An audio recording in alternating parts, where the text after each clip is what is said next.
Di suatu pagi, Pak Dion, yang merupakan kepala SD Merdeka Belajar, sedang melihat hasil evaluasi sekolahnya. Dari hasil evaluasi menunjukkan bahwa kemampuan numerasi sekolahnya belum mencapai batas kompetensi minimum. Ia pun mulai berpikir berbagai cara untuk memperbaiki capaian numerasi di sekolahnya. Pada waktu yang bersamaan, Budian memiliki kekhawatiran yang berbeda sebagai kepala SMP Gotong Royong.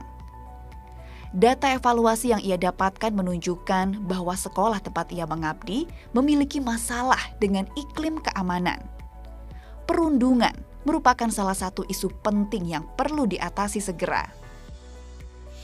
Di sisi lain, Bu Sari, kepala SMA Indonesia Maju, sedang melihat hasil asesmen nasional yang menunjukkan capaian asesmen kompetensi minimum sekolahnya sangat baik.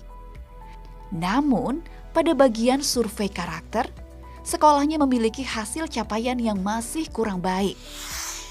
Pak Dion, Budian, dan Bu Sari dengan para guru mulai membuka platform rapor pendidikan.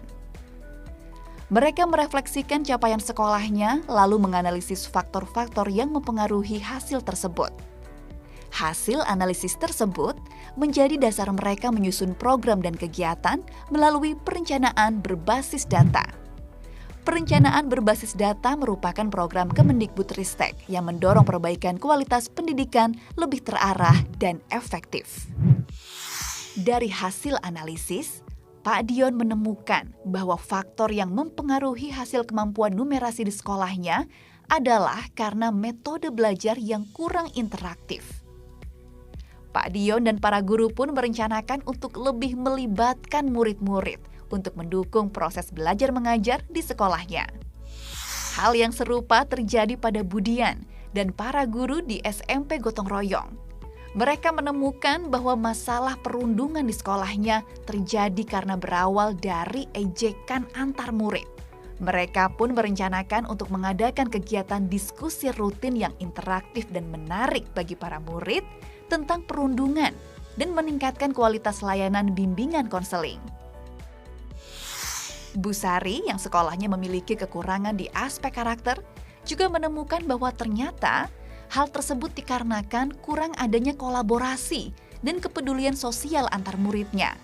Mereka pun merencanakan untuk membuat pembelajaran berbasis proyek sosial secara berkelompok agar para murid dapat bersosialisasi dan bergotong royong lebih baik lagi.